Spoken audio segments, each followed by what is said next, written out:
Me.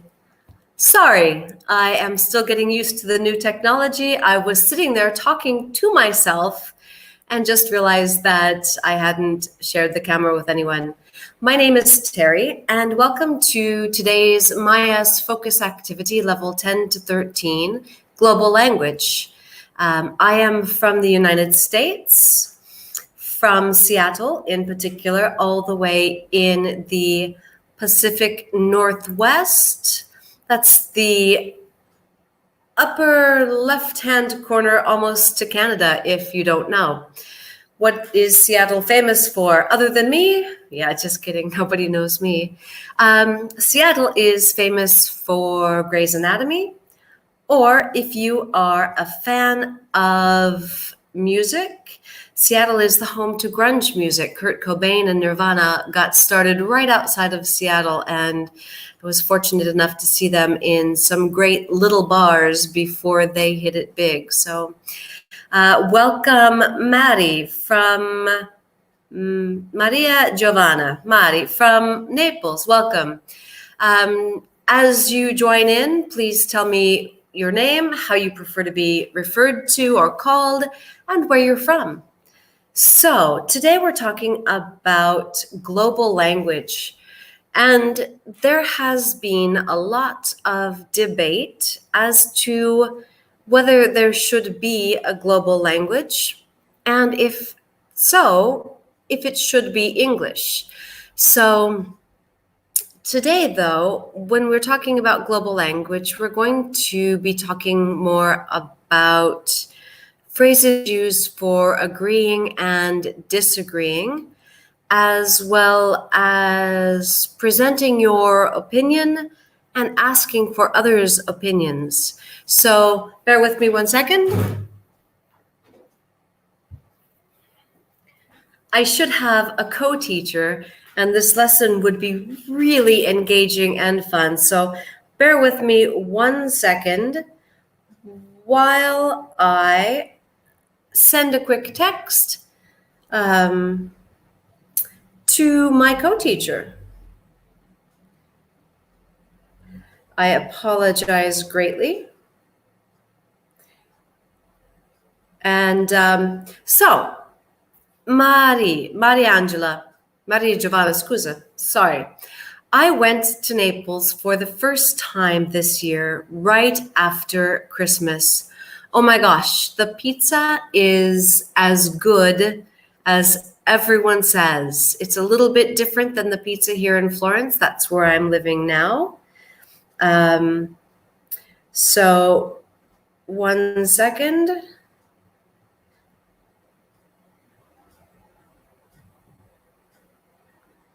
All right. So it may just be me today, and if so, I really count on your interaction. I will tell you now, apologize in advance, that when you send a message, sometimes there is a lag time, a lapse of 30 to 40 seconds from when you send the message to when it arrives to me. But we'll do the best we can, right? These are strange circumstances. Okay, so let's go ahead and get started. In this focus activity, having a friendly debate, phrases for presenting your position and asking for an opinion, and phrases for agreeing and disagreeing. So thank you. You can call me Terry. While I'm telling you about debate, what do you remember? What sort of phrases can you use for agreeing, for disagreeing, for asking for someone's opinion, and presenting your own opinion? So send me, if you can, just a little message telling me what phrases you use in these situations. So a debate. Some people think that debate means to argue. And in the literal sense, it is to argue. But it's not to argue in a personal sense. It's not to take offense or to offend someone else. To debate is to have, see, there's these false friends, because if I say a discussion, that's really heavy in Italian. Discussione has this negative connotation, but in English, a discussion is not a negative thing. And so a debate is a discussion in which different people present different sides of an argument. I personally love debate because even if at the beginning I feel really strongly to one side, if someone else presents a very intelligent, well-reasoned argument, I'm often forced to reconsider, to rethink my own opinion. And that, to me, is the sign of a really excellent debate. So let's go on and, oh, wait a minute, sorry. Still getting used to all of this new technology. All right, so, oh, I'm so sorry I just did that to you. 1 second.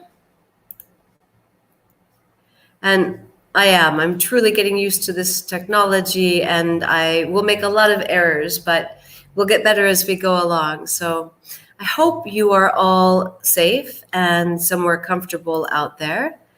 And yeah, we're going to get through this together. Okay, so I'm going to share my screen with you again. Okay. So, do you think the world needs a global language? And could translation be used instead? So the idea of a global language is really a difficult topic, because if you think about the time and the energy it takes, welcome, Paul. Hello, Terry. How are you? Sorry about Good. that. No problem.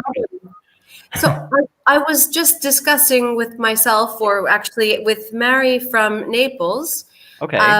the idea of, do you think the world needs a global language, and could translation be used instead? So what I was just saying is that the idea of a global language, something that everyone can share and that understanding can be built between nations, is a wonderful idea. But at the same time, the amount of time and energy and manpower it would take to get to every place in the world to truly create and spread a global language is something that in my dream could happen, but seems almost impossible. What do you think? I think that's a really, really good point, especially with the fact that you've said that it's almost impossible. I think we're seeing now more than ever the importance of learning English in general, and that it is recognized as the international global language. For people like myself, who is kind of keen on speaking about other languages, frustrating because, I personally wish that, we could, I suppose, like, when people see you walking on the street, they're just going to automatically respond to me in English, and it kind of limits my chances of communicating on a regular basis. In a different language, for you mean? sure. So I have Yeah. the same experience, but what I started doing about a year ago was, they hear my accent and maybe they hear a couple of little errors in what I say, so they respond to me in English. And I know this is probably for one of two reasons. It's either because they want to make me more comfortable, or they want to practice English, and wow, look, here's someone who obviously speaks English. But Yeah. I always respond in Italian. I let them speak to me in English and I respond in Italian. Hi, Daniela from Okay. Bologna. Welcome. Hello, Daniela. So do you think that rather than a global language, do you think that translation could be used instead?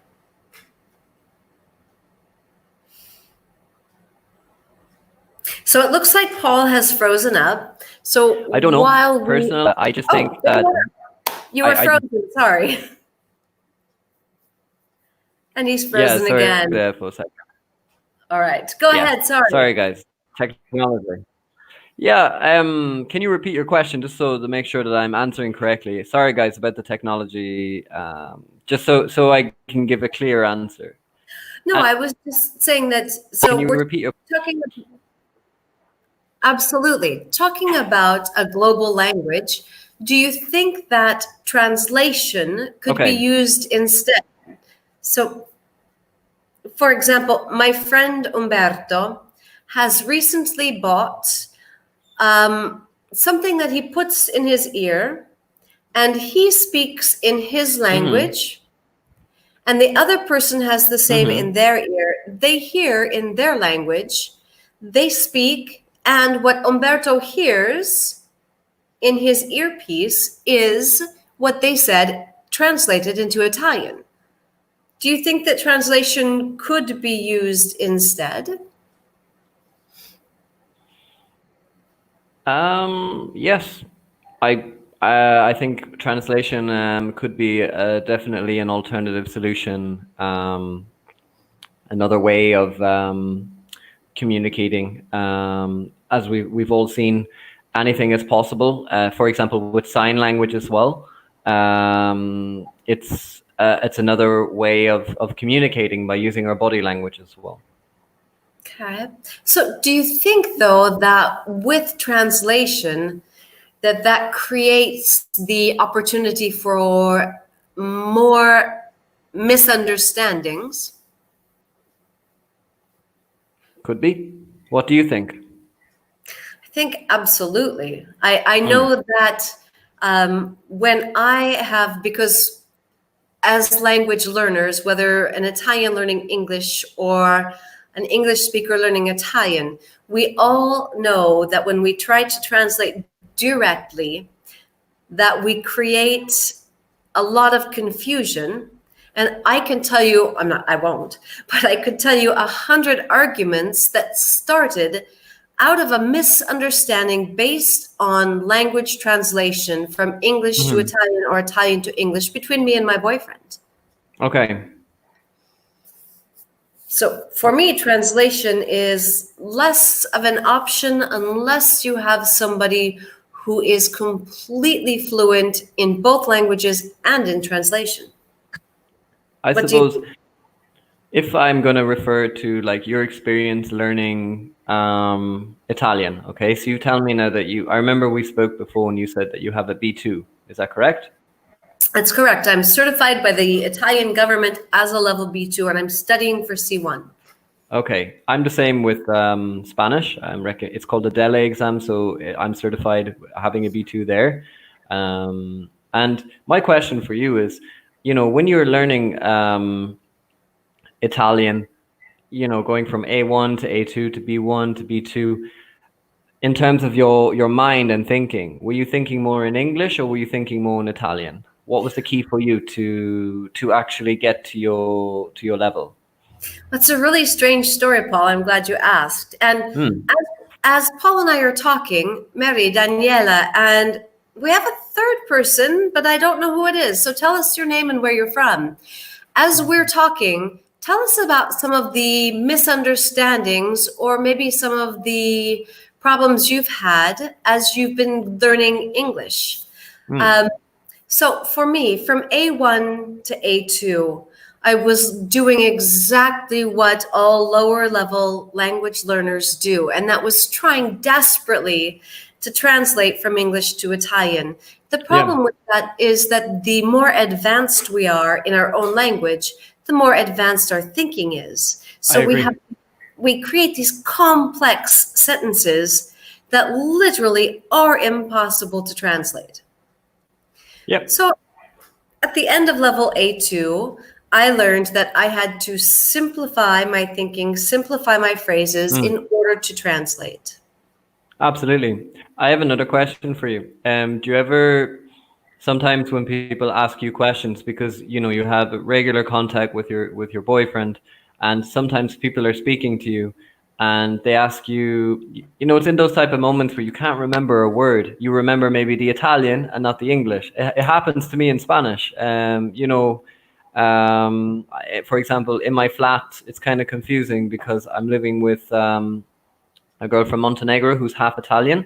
I'm living with a guy called Juan who's basically from Ecuador, and a guy called Razin who's from where is he from? Oh, he's from India. So it's like a mix of languages, and sometimes when we communicate, we don't know how to respond. Well, my brain is so mixed, and obviously I'm trying to learn Italian as well, but I make these typical mistakes, like for example, when I'm speaking English, I say, catch the sun makes sense, but in Spanish they say tomar el sol, which is take the sun. And sometimes when I'm speaking, I come out as like a Spaniard trying to learn English.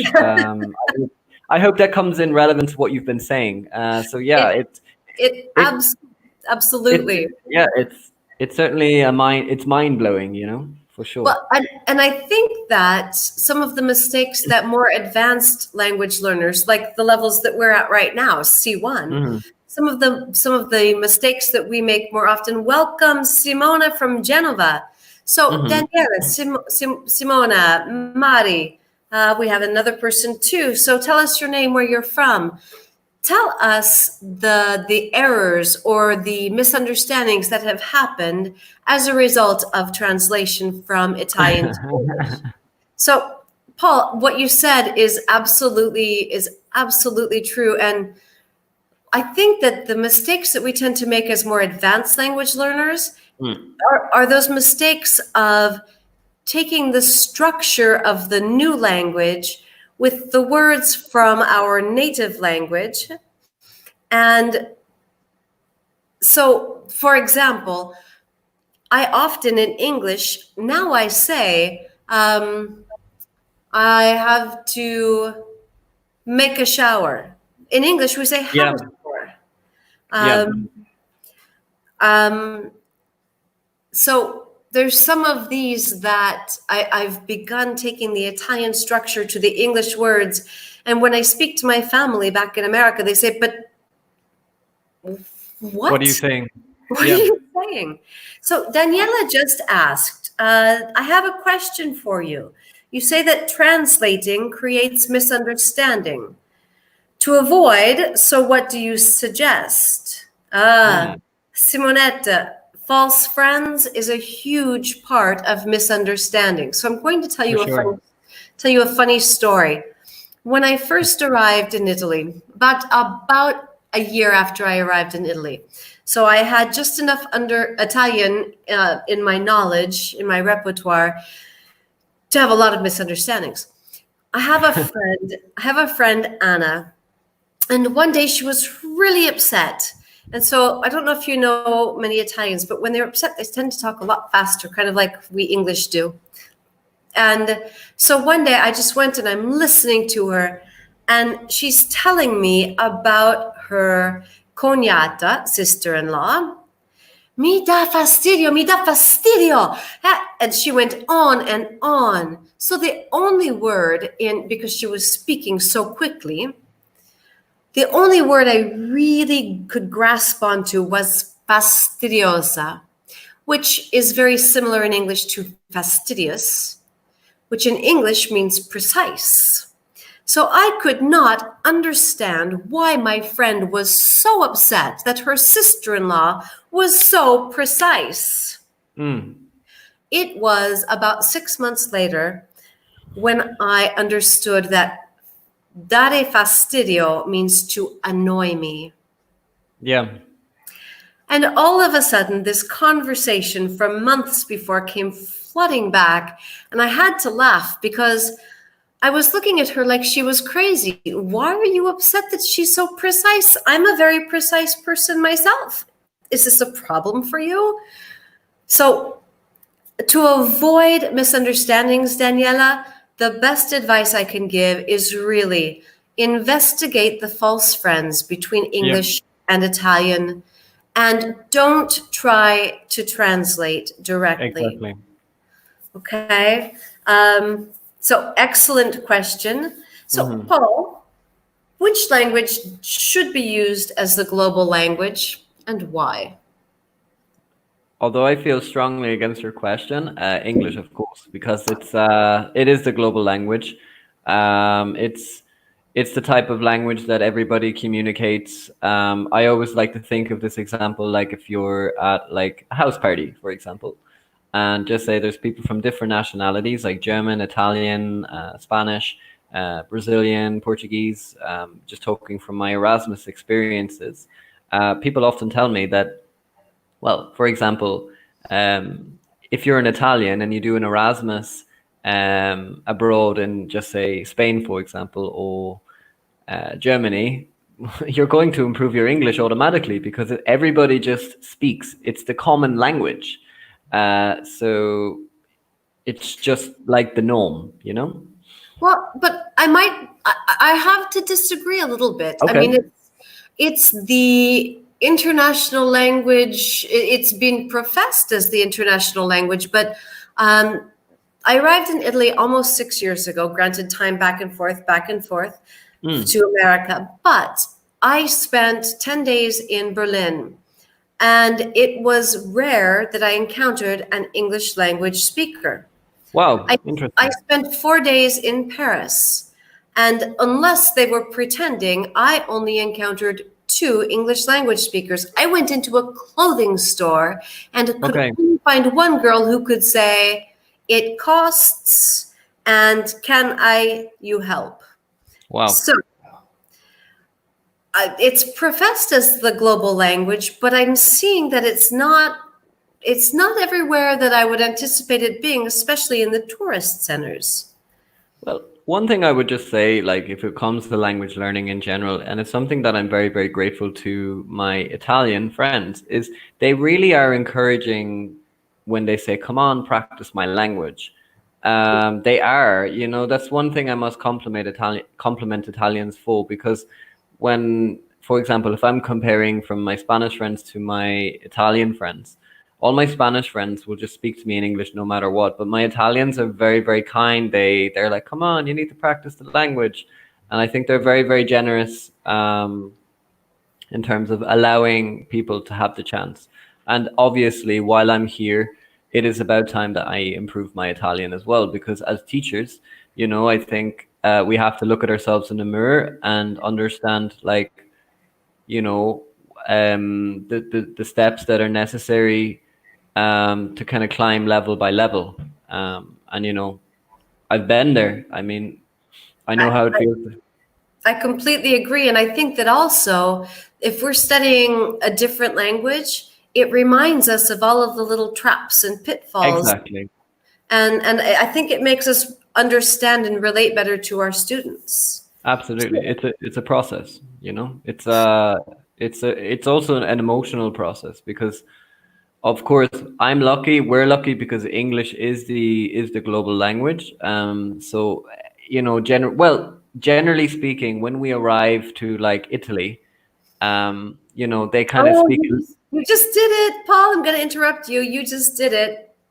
You What did I you do? just you just used the Italian structure with the English words. When we arrive to Italy, We arrive uh, in Italy. in See, we Italy. do it too. Do you see Yeah. this? We No, do we it too. do. When we're teaching lessons, we often make mistakes with our prepositions as well. I know Italians, the big one is like go and in. You go to Rome. I was in Rome. Like it's another typical mistake that people have difficulty with. Exactly. We're Exactly. human. Thank you for correcting me. No, no problem. I'm sorry. I had to No, laugh please. because I do the same thing. No, And please, please. We're human. as we begin to get more entrenched, more in depth with the language that we're studying, this is natural. I hear our students do it all the time, but Yeah. we do it too. That's sorry, I had to stop you and laugh because we No, do. no, no, absolutely. Just a point here coming up about Latin. Terry, if you can access some of the comments. Oh I wait, yeah. So we have. I Okay, would so we have here. It's an easy language, or Latin. Latin is kind of coming up. well Have you that's ever studied? I started that. I said why not Wow. Latin? Okay. But Okay. Yeah. I'm sorry, I missed that part of the conversation. Okay. No, Cool. and we've had some responses. Daniela says Latin is too hard. Simonetta said, Yeah. I think English is an easy language and most people are able to speak even if just a little. So, Yeah. but yeah, Latin is too hard. I agree. My son studied Latin for 2 years. He studied Me. Latin and Arabic at the same time. Wow. I studied Latin as well in secondary school or high school, as you guys say. So I found it fascinating. And for me, I love it because you really construct language and you always have to ask why. There's always a why for everything. And if those who speak German, the nominative, evocative, accusative, and dative and ablative, the dative is like to, the genitive is of. It really, it's like linguistics, you know, it really opens up your mind Fabulous. to learning others. Anyway, I would debate love to. language. All right, so let's talk about some debate language because that's Mhm. getting into the real heart of this lesson. So we're Okay. going to read some phrases, and Paul, you and I are going to practice putting emphasis on the words that are most important because when we debate, when we talk about opinions, when we agree and disagree, Mhm. sometimes it's not the word that's important, but It's it's how. the intonation. Exactly. Exactly.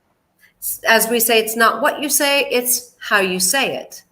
It's So we already had an example when we were talking about. You said I absolutely well. I have to disagree with you. It was the way you said it, which was a polite form. it's not like I'm going to disagree, I must. Exactly. It was the I have intonation. I Yeah, I have have to to. disagree. There was a pause in how you did it. Cool.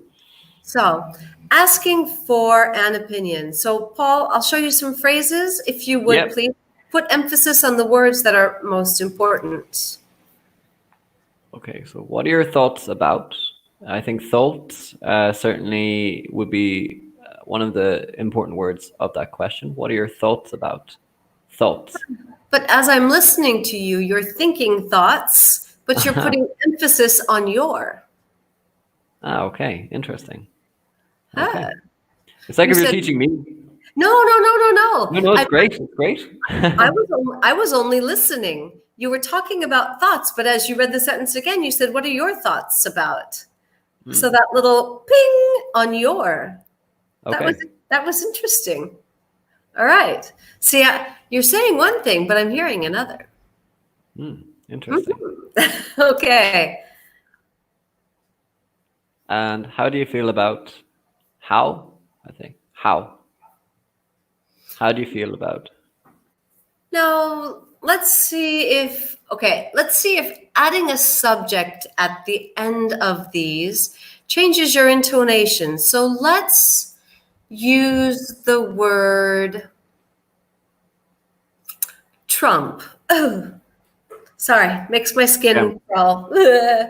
All right, Okay. so finish these questions and use Trump as the. Let's see if that changes your intonation. Okay. What are your thoughts about Trump? And how do you feel about Trump? That was completely flat. Yeah. For sure. That's a really interesting point, Terry. Huh. So maybe sometimes it depends on our own thoughts about something. Yeah, absolutely. Okay. So I might say, what are your thoughts about politics? What are That's your more like, thoughts about the Italian healthcare system? yeah, that's more like showing curiosity. How do you feel about Trump? Yeah. Okay, leave that one alone, shall we? All right. Yeah. So the emphasis on the specific words shows what we want the other person to think about, their thoughts, their feelings. This is a way of showing interest in the other person's feelings, thoughts, and opinions. Mm. So, how about presenting your own opinion, Paul? Okay, so as far as I'm concerned, is do you want me to give my opinion in general about like something or Something. This way we can hear just in a real sentence where you would put the emphasis. okay. I suppose it's something personal that I discovered today as far as I'm concerned. I'm a bit worried at the moment at the fact that it's now like prohibited to like be outside because of the new laws that have been introduced. And for me, it's really really difficult because in terms of my mental health and everything else, like I love being outside. I'm not an indoor person, so I have to adapt to these new measures. However, I understand that everybody has to make a sacrifice. So I guess they are my feelings. It's something new for me. I feel like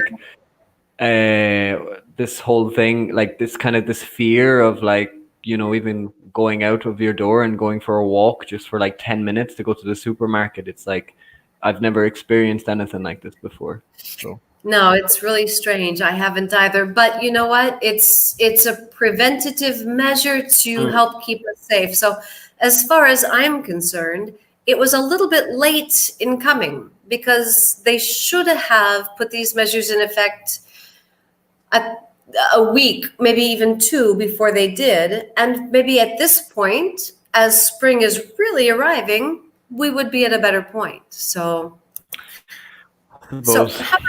how about number two? Um, Personally, I think St. Patrick's Day in Ireland is a special day because, apart from being known as the day where people associate Ireland for being like the typical stereotypes that, oh, all we do is drink, I think it's a fabulous day to kind of feel proud of your country. The feeling of green and just like hope. So I always love that day because I'm very, very proud of where I'm from. So, and what about you? What about how do you feel about Independence Day in America, for example? Well, personally, I think Hmm. that it came from a really important experience and a really important day in the history of the country. Yeah. But unfortunately, it has degenerated into nothing but barbecues, drinking, and Okay. losing fingers and toes to small incendiary explosive devices Okay. that people are not equipped to handle after they've had too much to drink. So, Yeah. yeah. Guys, just as I say, please feel free to use the typical phrases or ask us questions about how do you feel about, like, as far as I'm concerned, or personally, I think, feel free to use the language as well, of course, while we're here. Absolutely. We really want your interaction. So share with us. This is all about at a distance, unfortunately, but sharing. So we really want your opinions. All right. So now we're moving on from expressing our own opinions to agreeing and disagreeing with someone else's opinion. So, Paul, if you wouldn't mind again. Yeah, yeah, I totally agree with you. Excellent. I totally agree with you. Putting Hmm. emphasis on that complete agreement. For sure. Fabulous. I couldn't agree more. All I right. couldn't agree more. Yeah. So, what word was emphasized there? If you would, as we go along, just put your comments over there. Tell us what word you hear emphasized. Okay, I'll repeat the two again or three again just so people can Okay. hear. So I totally agree with you. I couldn't agree more. I completely agree. All right. Thank you. Now we're moving into a part that can be a little bit difficult for Italians because this is a culture of being social and a culture of Oh being yeah. close to everyone. They don't want to agree. My boyfriend, prime example, even if he is just dead on his feet, he's so tired, he comes home and lays down on the bed and says, I'm doing nothing. A friend says, hey, last minute, we're putting together a dinner because it's someone's birthday. Hope you can come to the pizzeria. He's up in the shower getting dressed to go. He doesn't want to. He's complaining the whole time, but he's just determined to not show disagreement.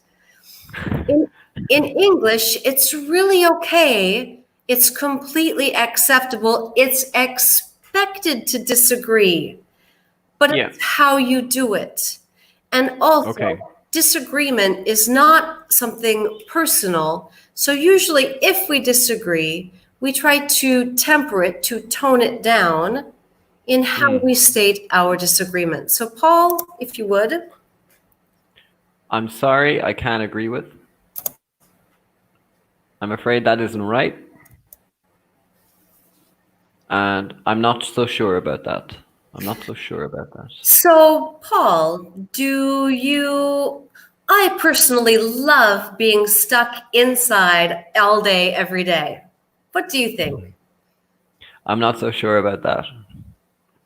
All right. I think that it should be mandated that we stay inside for the rest of the year. I'm afraid that isn't right. Okay. All right. Sorry, guys. I know that was We're getting stronger. Was a little far out there. Mari, very good. Totally, completely excellent. Those were the emphasized words. Very good. All right. So, Paul, you and I are going to have a short debate to kind of give examples to everybody about how to ask for opinions, how to agree and disagree politely.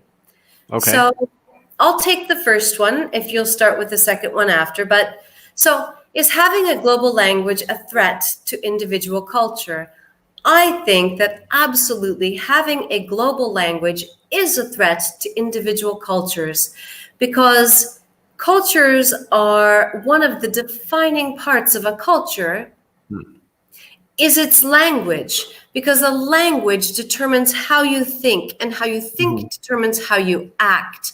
And because of that, I think that having this shift to a global language is indeed a threat to individual cultures. Wouldn't you agree? I couldn't agree more. I completely share your point. I think, especially when you're talking about language, I feel that, for example, when I speak Spanish, that I often associate my culture or my personality with the south of Spain, or more southern Italian as well, just from the way I am in terms of being expressive and just my body language.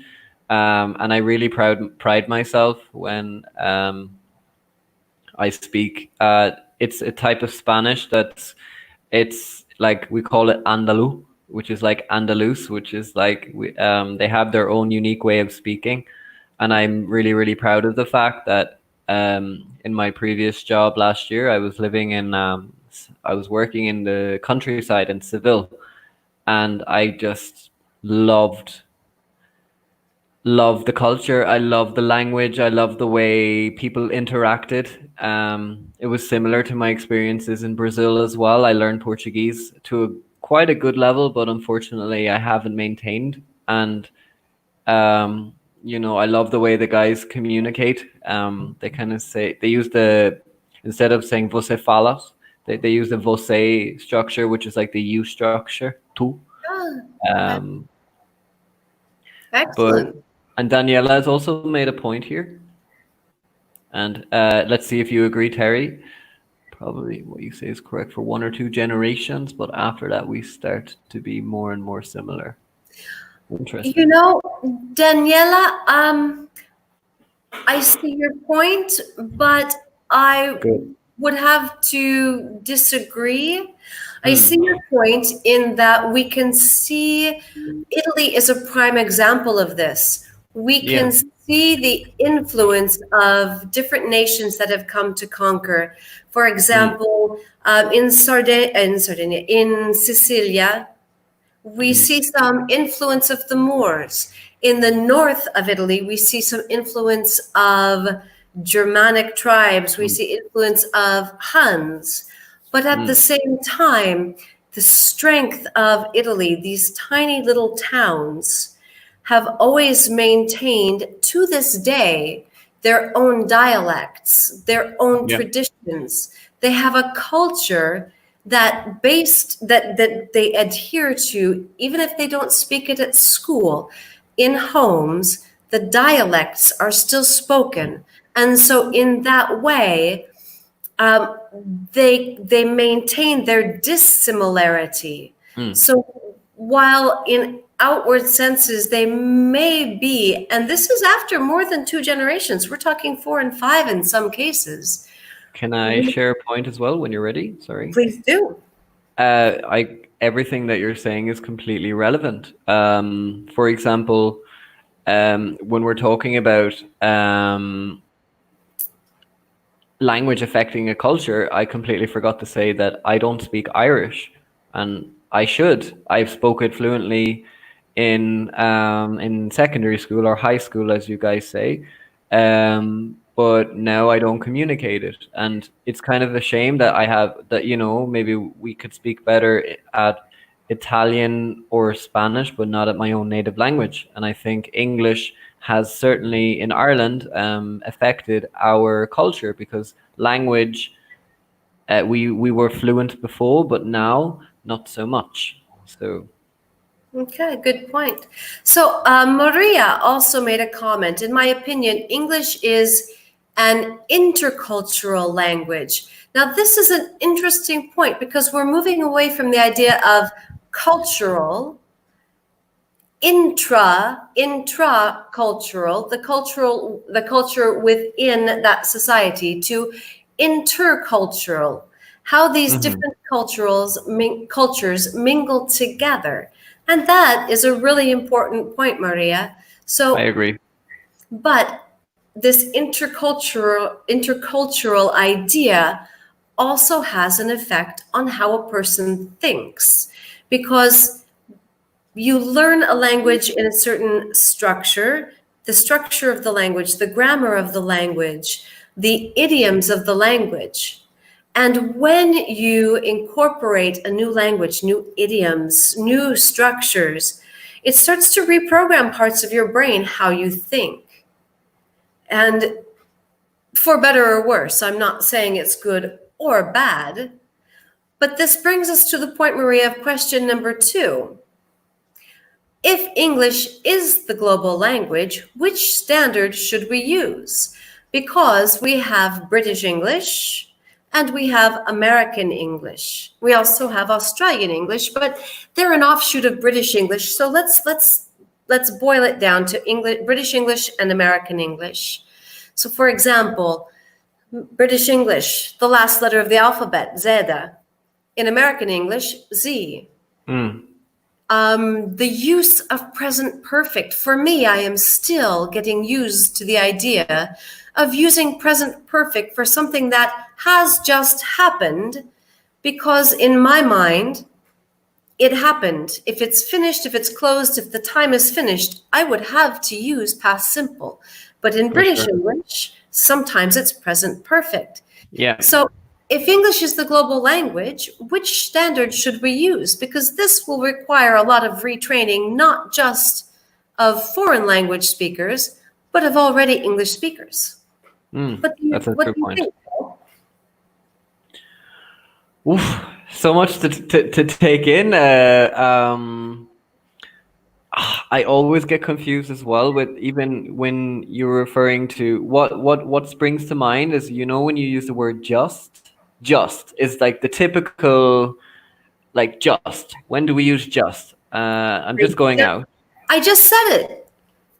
I think it's used for emphasis, but the rules state that it's used with, specifically the present perfect, like I've just arrived or she's just started the lesson. But I often hear people say he's just or he just arrived without the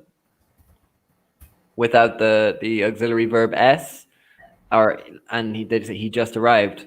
It really depends. And in Ireland as well, we have like our own use of what we call in Cork, I call it the present perfect continuous of Cork, which is like, when this can be really, really confusing for people. I often hear my mom and my dad say, and guys, please don't ever use this. He said, I remember my dad said before, he is just after arriving.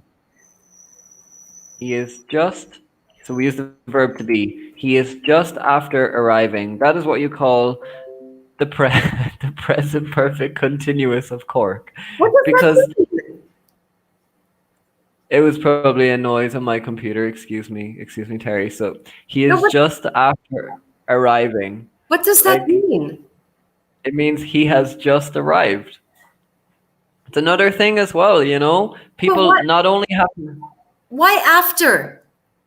because it just sounds natural. Like if I'm on the phone to my mom, and imagine I arrive home and I say, "Hey, mom, I have just I am just after." Sometimes we use it with the verb to be. I am just after arriving. Perhaps in Ireland we have sometimes our own way of communicating, and it can be complicated.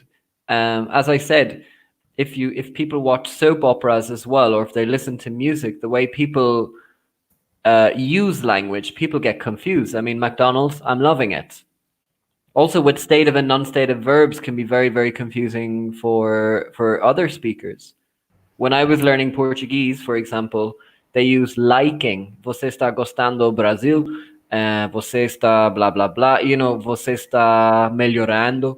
Like they use a lot of the Portuguese liking, loving, having, and for me that was really confusing because in English we state clearly that verbs of feelings, like, love, are non-continuous. But then people say, yeah, but McDonald's say I'm loving it, and also in English we it's natural for us to say, yeah, I'm loving the weather. It depends, you know. Oh, Of course, it's I would never say that. well, it depends, you know. I like my in Ireland, unfortunately, sometimes when you go to Cork or different parts, like people get confused because it's not the type of English that they're accustomed to hearing.